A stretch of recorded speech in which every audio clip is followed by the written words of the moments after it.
You might think luxury tastes like lobster, but once it was the food of the poor, tossed into pits with potatoes, fed to livestock, and prisoners, they started riots, not for freedom, but to stop being served lobster. It all sounds like a dream, a slow, briny, half-forgotten dream, which makes it perfect for tonight.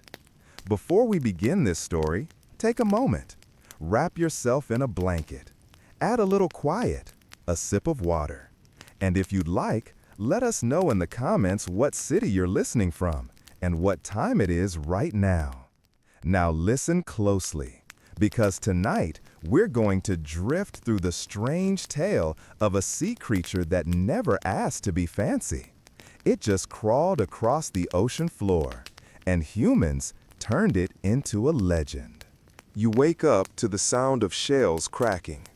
Not gunfire, not rats, not the morning bell that echoes down the stone corridor. Just the soft, familiar crush of lobster shells under cheap tin spoons. It's dinner time, again, and the air smells like salt, iron, and boredom. You sit up on the wooden plank that pretends to be a bed. The man in the next cell coughs, spits into a bucket, and says nothing. He's already chewing. You already know what it is. Lobster, again. It arrives on a dented metal tray, lukewarm, with no butter, no ceremony. Half a tail, a few rubbery legs, and a piece of dry bread. The guard doesn't look at you. He slides it through the slot and walks on. Your only choice is whether to eat it now or let it go cold. You pick up the claw. The shell is soft, overcooked, again. You break it open with your thumb and feel a small string of meat slide out. Not sweet, not juicy, just there. You chew slowly, not because you're savoring it, but because there's no reason to rush. You've eaten this for weeks, months. So have the others. Some of the men count the days by the number of lobsters served. Some just stop counting altogether. The truth is, no one here really hates the lobster itself. They hate what it means. It means they're forgotten. It means the town outside the walls doesn't care enough to feed them pig or chicken or even beans. It means they're only worth the things that wash up dead on the beach. And lobsters, well, there are so many of them. You've seen it with your own eyes. After a storm, the shoreline turns red with claws. Children poke at them with sticks.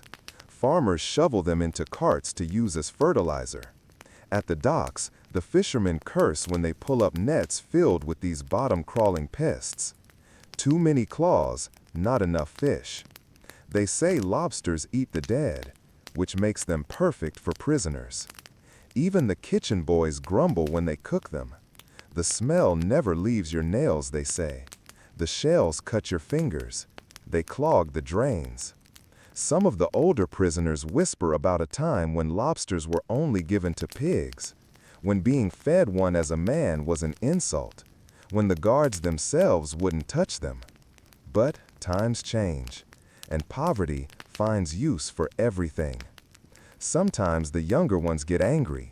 They write letters. They shout through the bars.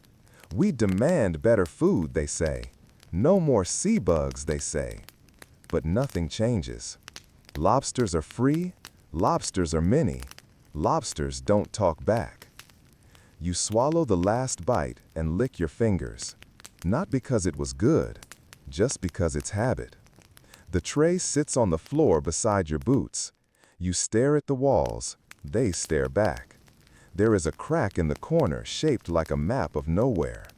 You close your eyes, and for a moment, you imagine the lobster swimming. Not in butter, not on white cloth, but deep beneath the sea, crawling through mud, feeding on wreckage. You wonder if it knows that it once fed the poor, that it once lay in piles unwanted, like leaves in autumn, that now, far away from here, someone is paying $20 for its brother. 50, 80, 100, 100. You open your eyes. Someone down the hall is still chewing. Someone is snoring. Someone is crying very quietly, but no one asks why. You sigh, and you lie back down, because tomorrow is lobster again, and sleep, unlike lobster, is still free. Before the prison, before the tray, before you learned to crack a lobster shell with one finger, there was the shore. It wasn't beautiful. It didn't sparkle. It didn't smell like salt in dreams. It smelled like low tide, old rope, and the slow rot of things left behind. And everywhere, lobsters. They didn't arrive one by one. They came in heaps. After storms, after strong winds, after full moons that made the sea angry. The beach would glow red in the morning light, but not from sunrise, from claws, from tails, from glistening, twitching bodies stacked so thick it looked like the sand itself had grown armor. You remember standing at the edge, watching the villagers groan. They weren't happy. No one ever ran down shouting, "We're rich, the sea has gifted us dinner." Instead, grunts, shovels, wheelbarrows. Children were told not to touch them. They might carry disease. They might bite. They might make your hands smell for days. Still, you watched a little boy, maybe your brother, maybe just someone who looked like him, poking one with a stick. Its legs wiggled. It rolled over, weakly snapping at the air. And the boy whispered, "Disgusting," then giggled. The farmers didn't waste time. They knew what to do with piles of crawling meat. Dig a hole, shovel them in, cover with seaweed, let the stink become soil. Some of the smarter ones dried them first, fed them to pigs. Some crushed them for bait. Others sold buckets of them to the prison, quietly at a good price. Because prisoners didn't get choices, and lobsters didn't get sympathy. You remember one old woman who lived by the shore. She wore 6 layers of clothes in summer and muttered to herself in French. She said lobsters were the rats of the ocean. She said they eat the things that don't sink fast enough. She said you should never eat something that walks backward. You believed her. Until one winter, a bad one. No ships, no fish, no bread. Only snow and silence and red heaps on the ice. That's when your father boiled one. Not in a fancy pot, not in celebration, in desperation. He called it a cockroach that forgot how to hide. And he ate it. So did you. It wasn't bad. It wasn't good. It was food. You dipped the meat in old vinegar and said nothing. No one looked up. No one wanted to admit it wasn't terrible. That's the moment the idea began, that maybe this creature, with its snapping claws and blank stare, wasn't a punishment. It was a solution. The rich didn't know. They didn't walk these shores. They didn't see the red waves or smell the brine. They weren't the ones scrubbing shells from their boots at night. And maybe they would pay. But not yet. For now, the lobsters belong to the poor, the prisoners, the pigs, and the soil.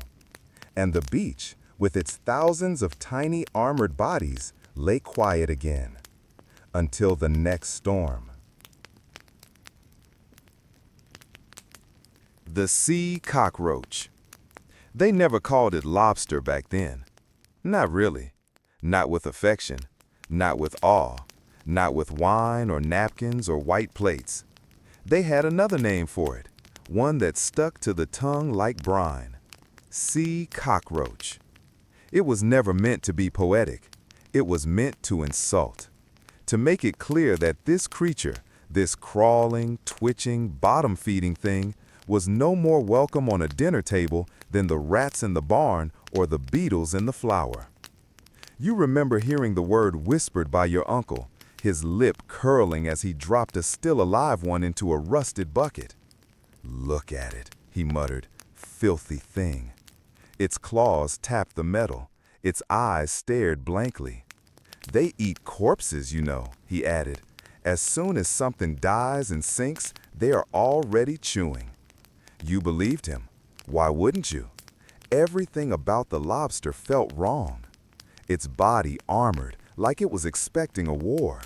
Its eyes, cold, black, unmoving. Its walk, sideways, like it had something to hide. Even its color was a trick.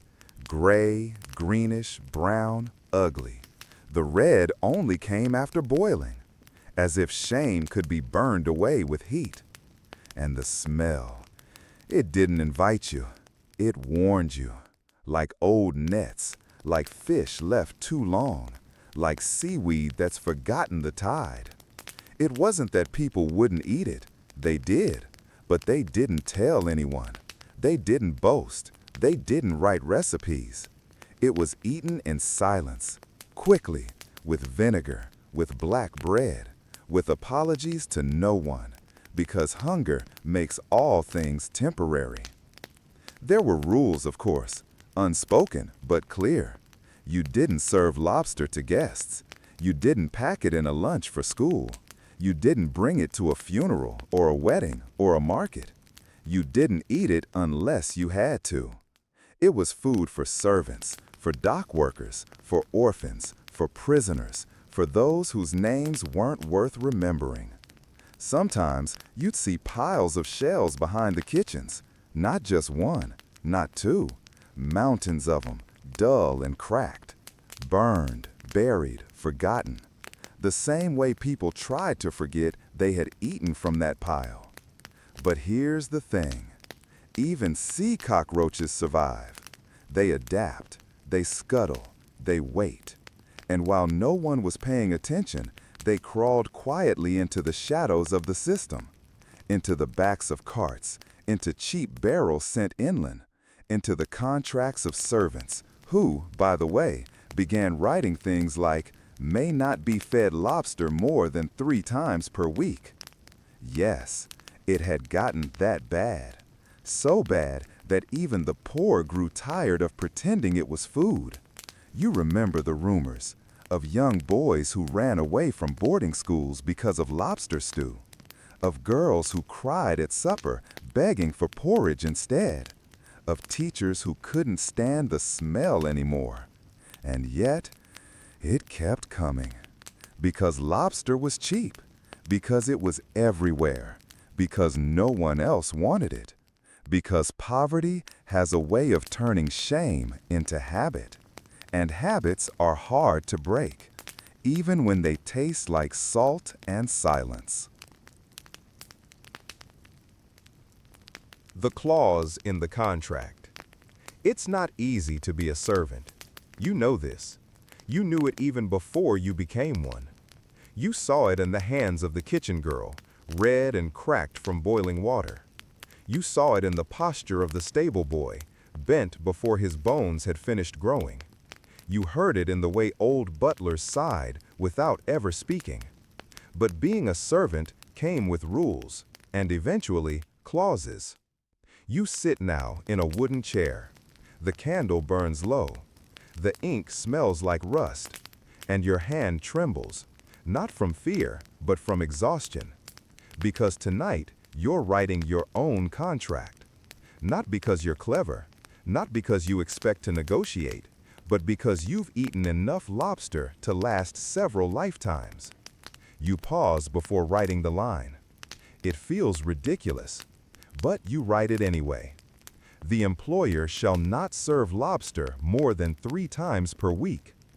There it is, a demand, a plea, a quiet protest. You remember the first time it was served.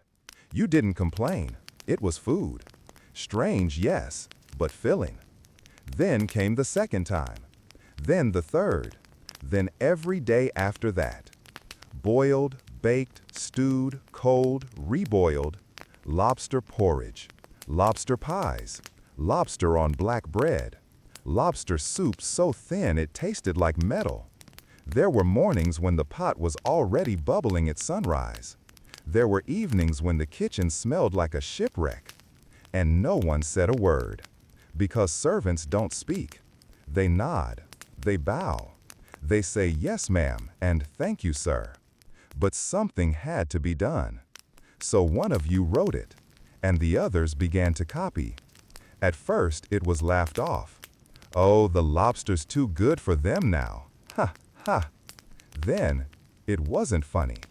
Because more and more servants refused to sign without the clause.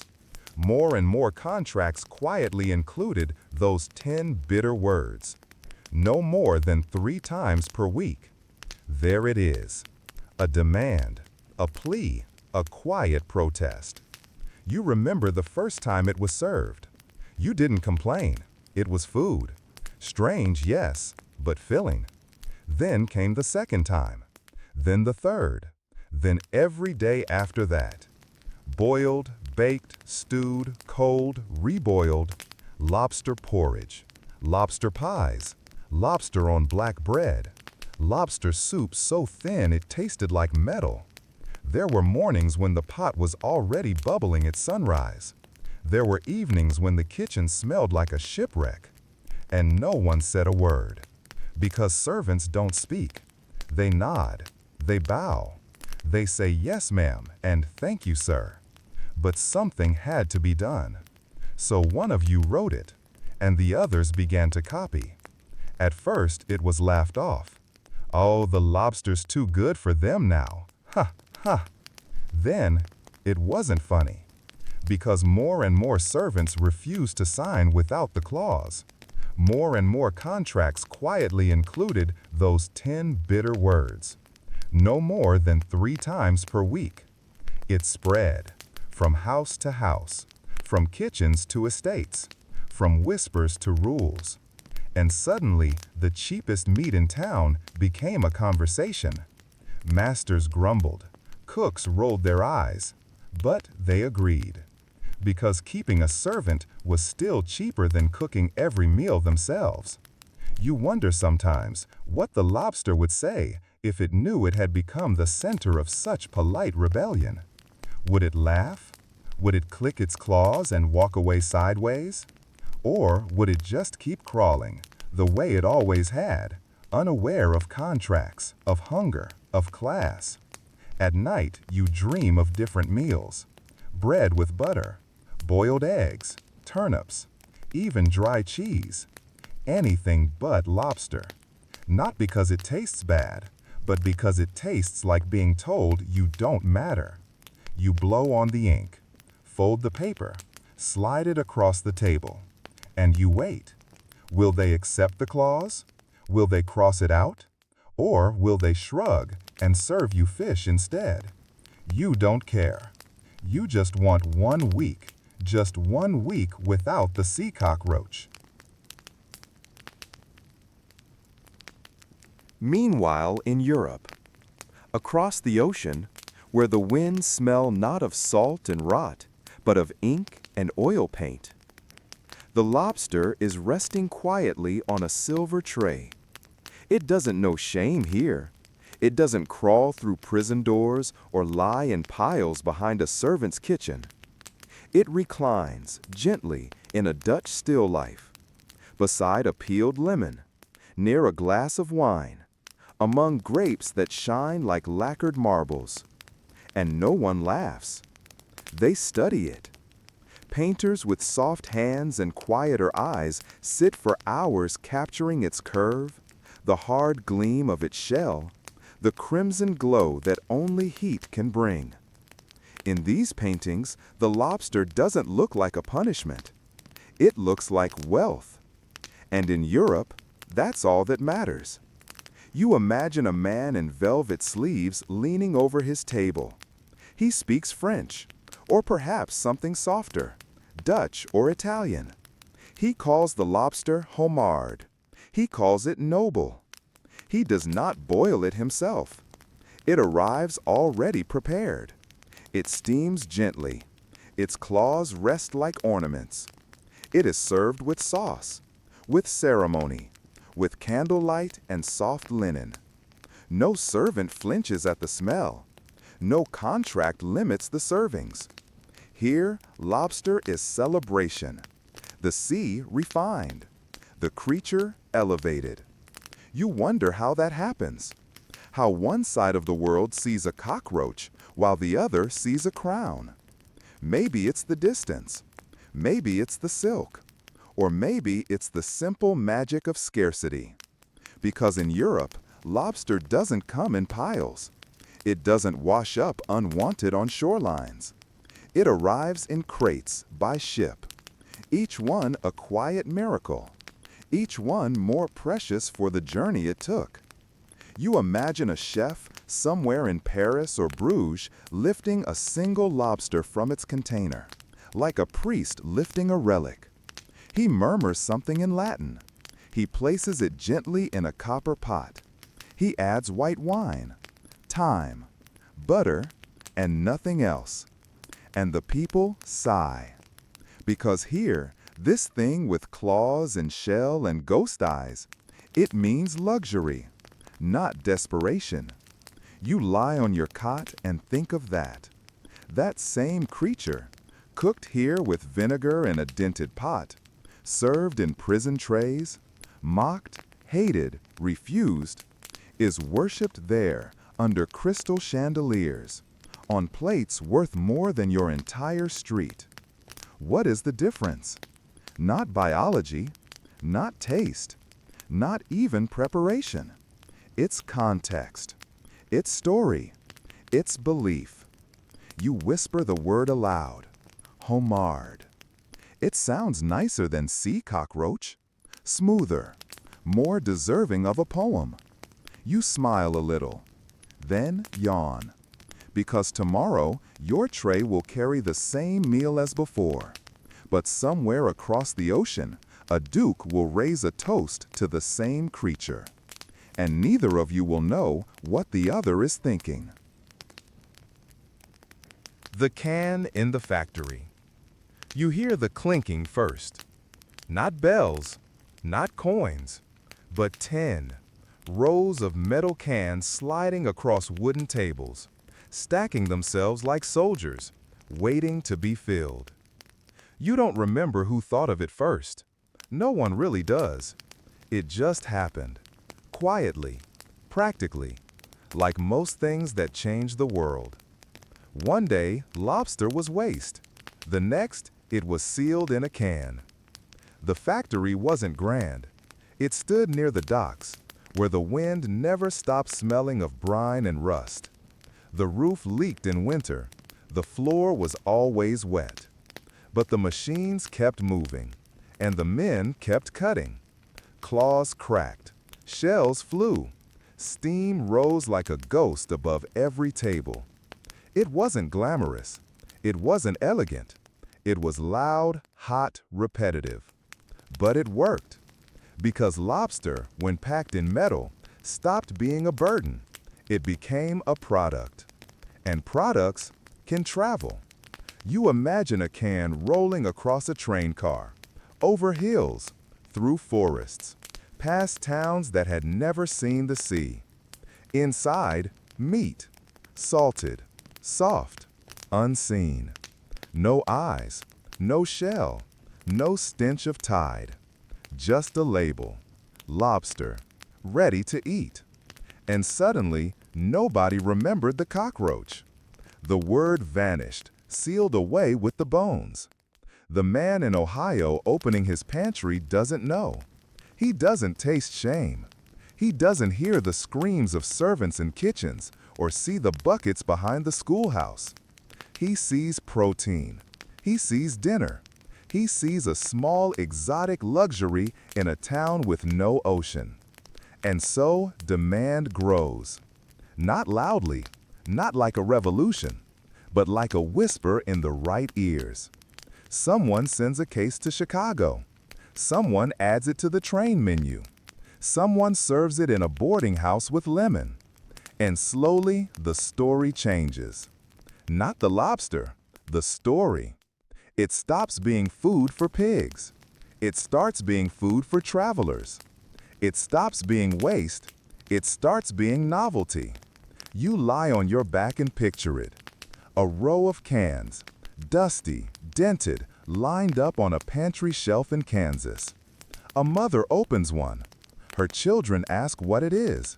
She shrugs. Lobster. They eat it with crackers. They smile. They remember it as something different, something special. Not delicious, not sacred, just different enough to remember. You close your eyes and hear the factory hum. Not fast, not slow, just constant. Like history itself, sealing the past shut, one can at a time. The train that changed everything. The train hums. It doesn't rush. It glides. As if it too has nowhere to be. Just long tracks, long nights, and longer silence between small towns that never look up. You sit by a window. Or maybe you imagine someone else there. A man in a suit, a woman with gloves, a boy pressing his nose against the glass, trying to count cows in the fields. The dining car is quiet. A low clatter of silverware, a creak when the train curves, a clink of glasses that tremble with the rails. And on the white plate in front of you, something red, steamed, whole, waiting. Lobster. You don't know what it is.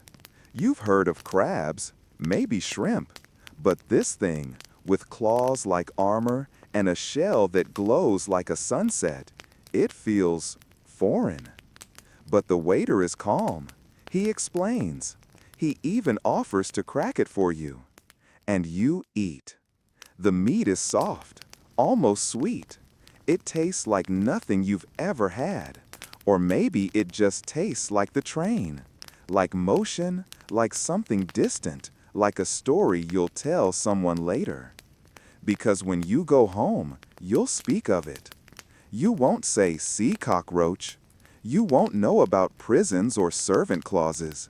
You'll just remember that night, the soft lamp above your head, the gentle shaking of the glass, the quiet laughter from 2 tables down. And the lobster, the red shell, the strange delight, the feeling that you touch the edge of something rare. And in that moment, a transformation begins. Not in the kitchen, not in the sea, but in the mind. Because now, lobster means something else. It means travel, adventure, a ticket not just to another city, but to another version of yourself. One where you dine by candlelight as the world slips past your window. You imagine how it started. Some train manager looking at a list of cheap supplies. Salt, bread, canned beans.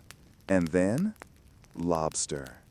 Plenty of it, easy to store, strange enough to feel upscale. And the passengers? They didn't know the past. They only knew the menu. And the menu said, lobster, market style, served hot. So they ordered it, and they smiled.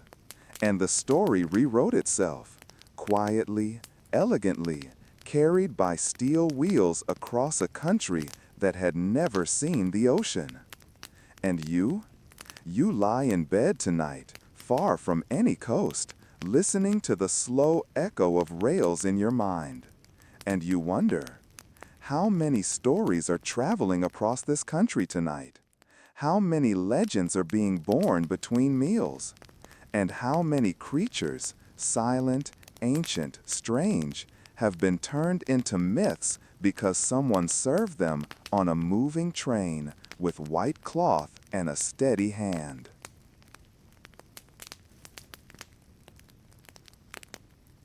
Selling a feeling, not a food.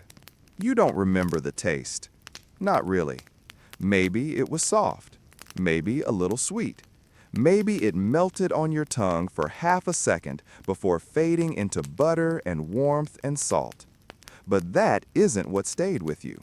What stayed was the moment, the feeling, the way the light hit the shell, the way the waiter placed it down like it was a crown, the way people at nearby tables paused just slightly to glance at your plate.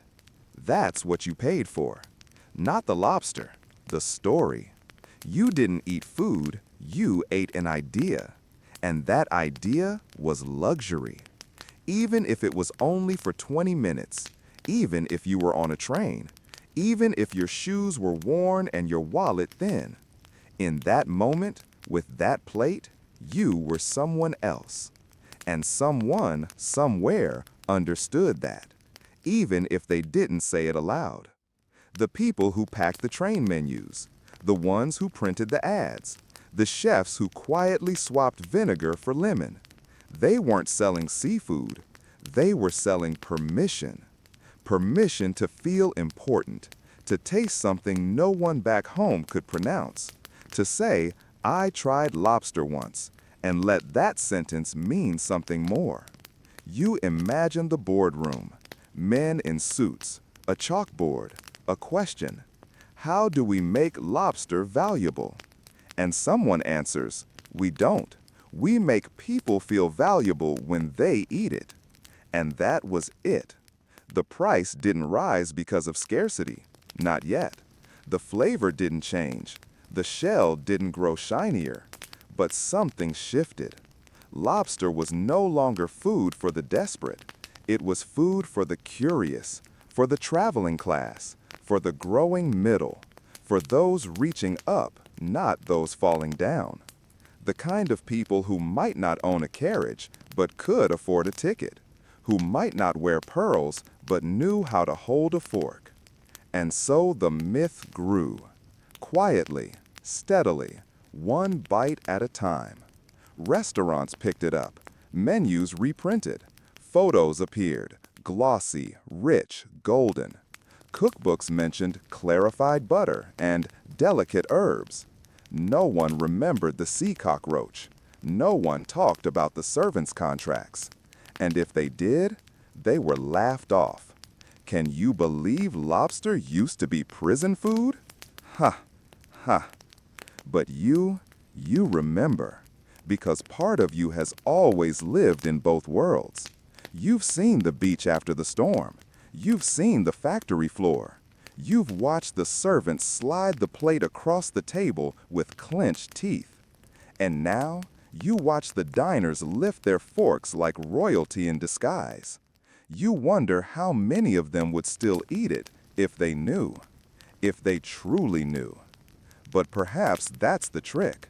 Luxury is not what something is, it's what it's made to feel like.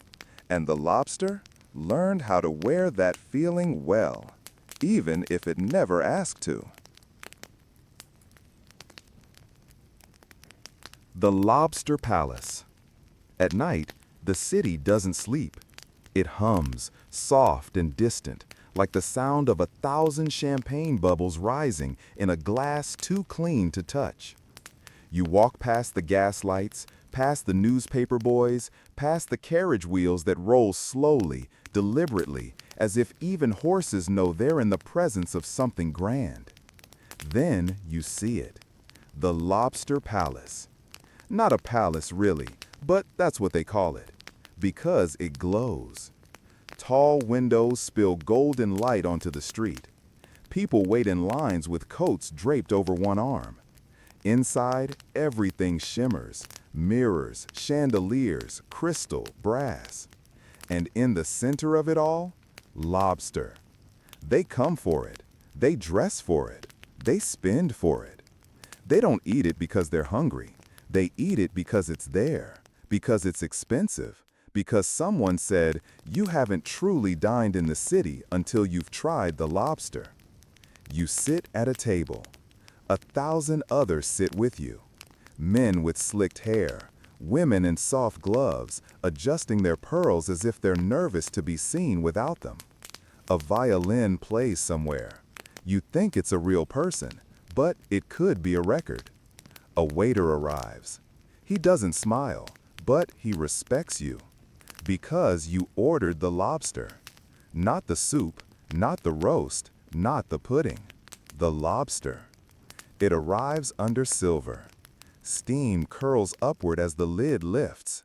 You hear the hush, the tiny inhale from the person across the table, a sign of quiet admiration. It smells rich, like butter and ocean and fire. But you're not thinking about taste. You're thinking about how this place, this room full of mirrors and linen, used to be unimaginable. That once, not long ago, lobster was something shoveled off the beach. That it was fed to pigs. That servants begged to eat it less. And now, it's the centerpiece of the night. A symbol, a performance. You imagine the chef in the back, sweating in white, cracking claws with tools you've never seen. He doesn't eat the lobster, not tonight, maybe not ever. You picture the delivery crates, stacked, leaking, wrapped in seaweed. Unromantic, ugly, necessary. But none of that matters out here, not under the chandeliers, not with jazz drifting softly toward the ceiling, not with people clapping politely when the band plays something they recognize.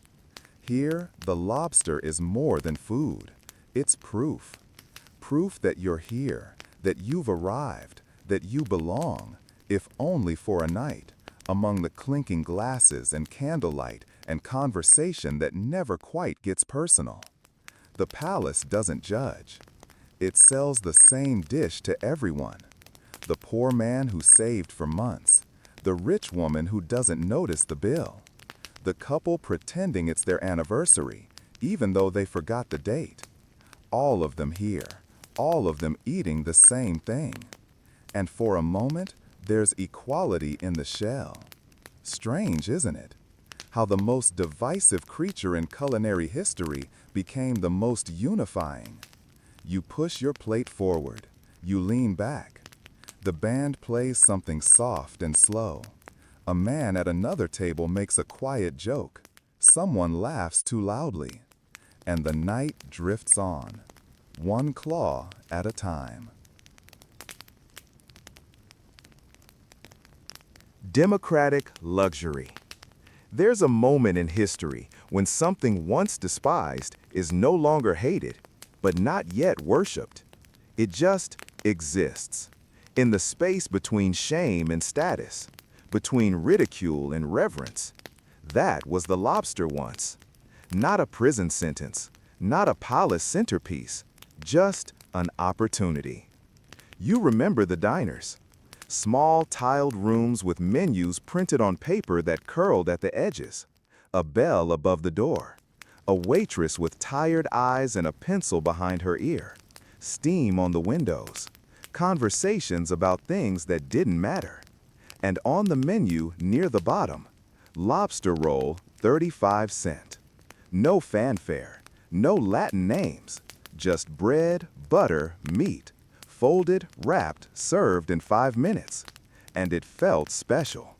Not because it was rare, but because you'd heard the rumors that somewhere in a big city, people were paying $5 for the same thing. That somewhere, someone wore a tuxedo just to eat what you now held in your hand. And so, the illusion settled gently. This was still your world, your small town, your blue shirt, your factory hours. But now it came with butter, and something that used to be for the rich.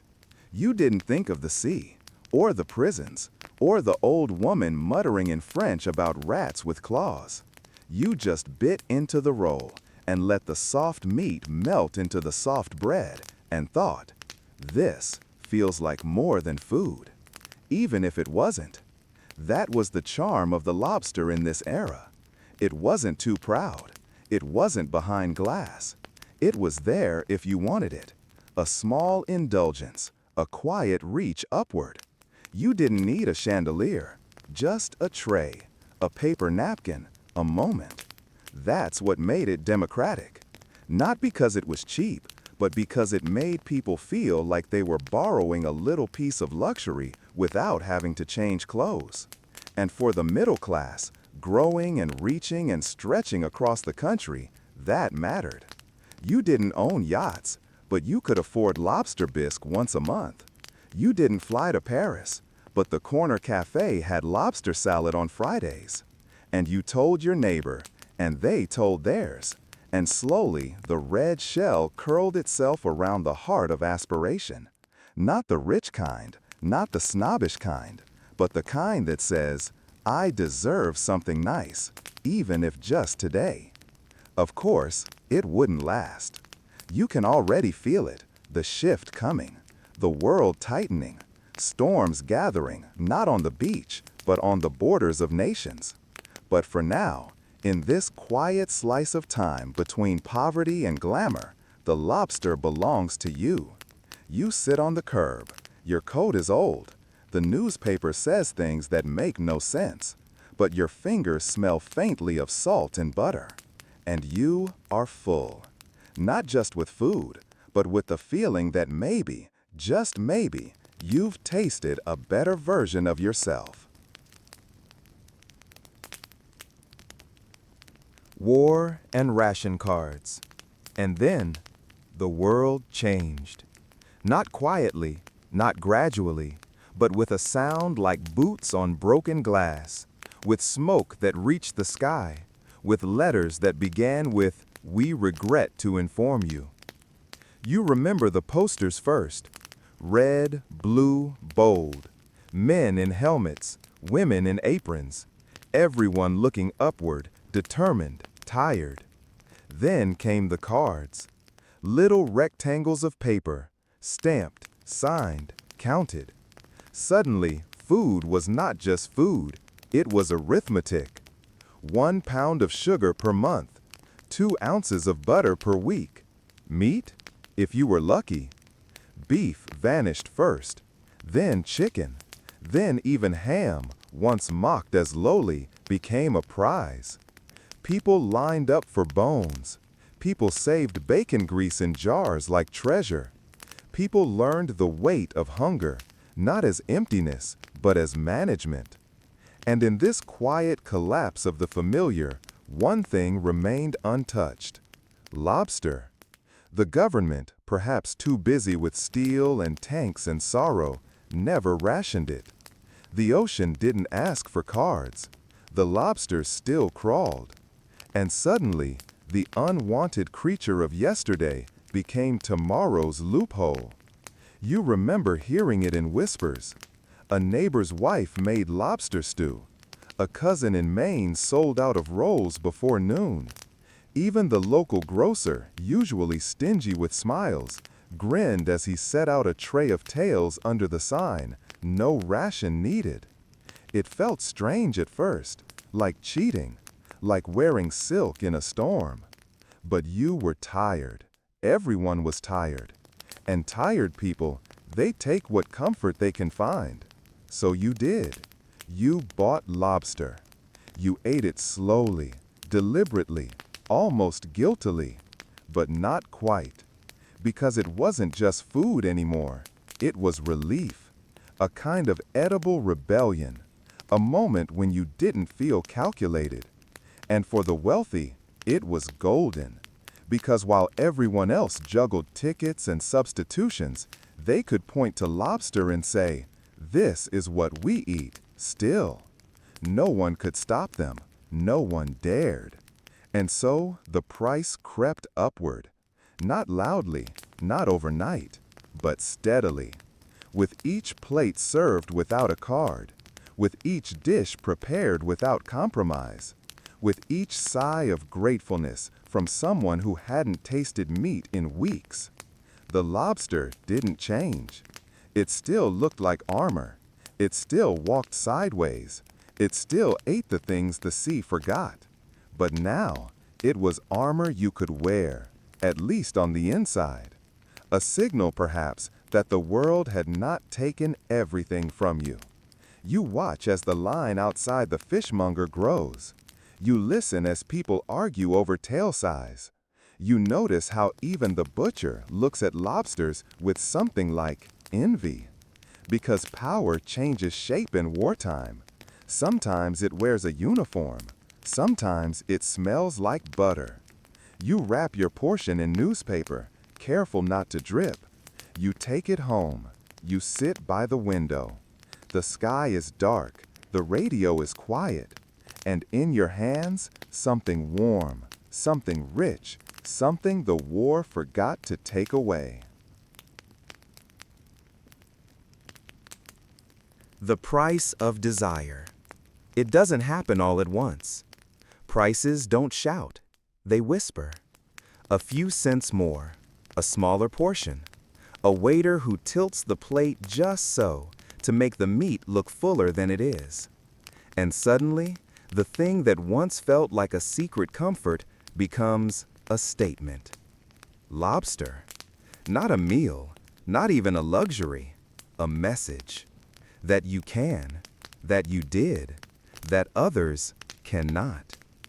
You see it in the restaurant first. The same table where you once sat in work clothes eating a roll with chipped vinegar on the side now has linen. The man sitting there is clean-shaven. The woman with him doesn't look at the menu before ordering. And when the dish arrives, they don't speak. They don't marvel. Because people who belong don't have to be surprised. You remember asking once, at that same table, how much it cost. The waiter smiled, not with warmth, but with precision. Market price, he said. You nodded, but you didn't ask again, because the price wasn't really for you anymore. Not just in dollars, in tone, in tempo, in silence. That was the price. And still, people paid it. More people, more places. Every time someone chose lobster, the price rose by a breath. Until one day, it slipped out of reach. You could feel it, like a boat pulling slowly away from the dock, not fast, but inevitable. You no longer thought, maybe this week. You thought, maybe someday. And that's when it changed again. Not for the lobster, not for the shell, the meat, the salt, but for you. Because now it wasn't just food, it was distance. It was the thing you pointed to and said, not today. It was what the rich ordered without looking. What the middle class saved for, then hesitated. What the poor read about in magazines with glossy pages and sharp corners. You saw it on posters, dripping in butter, paired with champagne, next to watches and diamonds. It no longer lived in the ocean. It lived in the image. An image that cost. And that cost grew heavier than any shell. You sit now quietly. The menu is in front of you. Your fingers trace the words like they might change shape. Lobster, market price. You close the menu. You order soup. But in your mind, you taste it again. Not the food, the feeling, the warmth, the attention, the invisible applause. That's what you're really hungry for. But tonight, you eat slowly. You listen to the clink of plates, to the hum of stories being told with mouths half full. And you know, the lobster has left your world, but not your memory. Hollywood and the shell. Before the butter melts, before the fork touches the plate, before the claw cracks, a camera rolls. Not in your kitchen, not in the prison mess hall, not in the factory by the docks, but on a sound stage, in Hollywood. Somewhere between the scripts and the stars, someone decided that lobster looked good on film. And they were right. You see it now, in black and white, on screens that flicker softly in dark rooms smelling of popcorn and old velvet. There it is, on a table for two, between a man in a tuxedo and a woman with gloves to her elbows. They laugh. They sip, they toast. And then, with effortless grace, the silver lid is lifted, revealing the star beneath the stars. Lobster. The audience doesn't need to smell it. They don't need to taste it. They believe it. Because the actress smiles.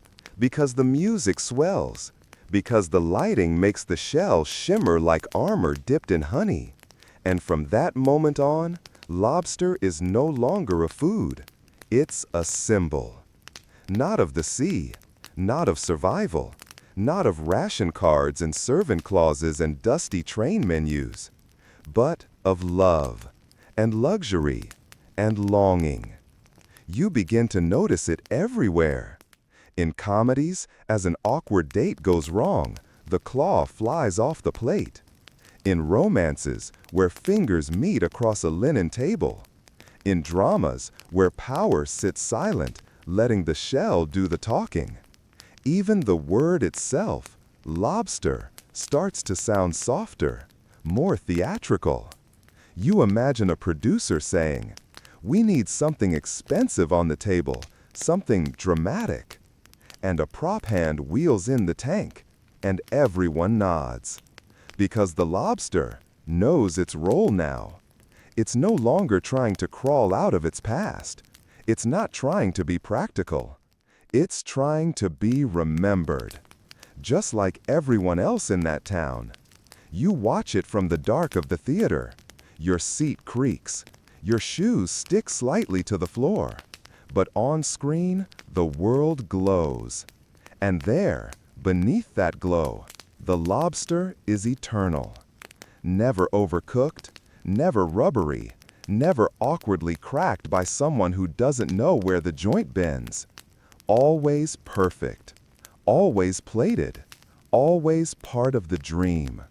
And for millions watching, that becomes enough. They don't need to afford it. They only need to believe it.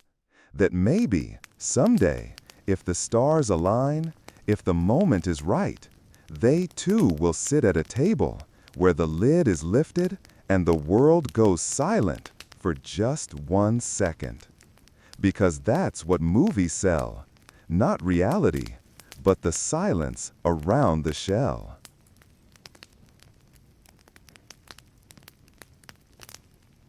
The immortal creature. By now, you've forgotten where it started. The prison tray, the beach after a storm, the contract clause scribbled in ink. All of it blurred, soft around the edges, like old photographs left in sunlight. But one thing remains unchanged. The lobster. Still walking, still watching, still untouched by the stories we've wrapped around it. Because here is a quiet truth.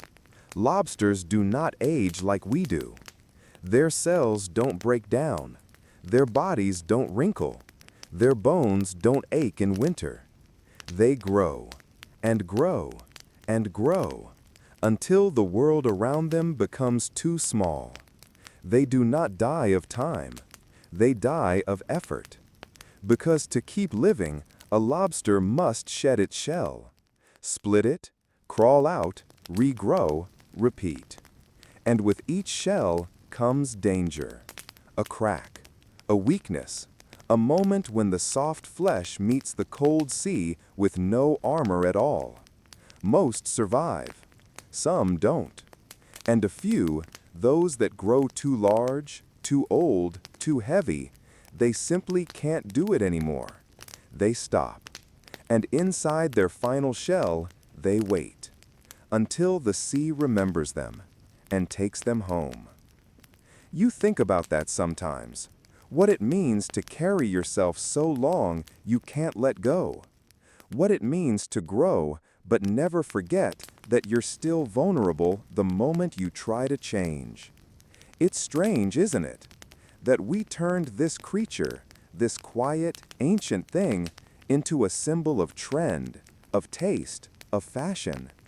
And all that ever wanted was to crawl across the ocean floor and find something to eat. Not to be boiled, not to be famous, not to be studied under candlelight, just to exist. And somehow that made it remarkable. We saw ourselves in it, our hunger, our ambition, our stubbornness, maybe even our fear. Because while we grow old, they do not. While we weaken, they grow stronger, bigger, brighter, heavier. And yet, they die anyway.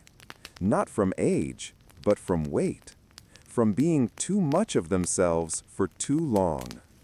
You lie awake, and you wonder, what shell am I living in? What would I become if I could shed it? And would I survive that moment of softness? Outside, the world moves on. Menus change, prices rise, fashions fade. But somewhere, deep in the cold water, a lobster moves slowly, never knowing it was once hated, then loved, then sold, then mythologized. It is not impressed by us. It does not remember the war, or Hollywood, or the silver tray. It remembers the sea. And perhaps that is enough.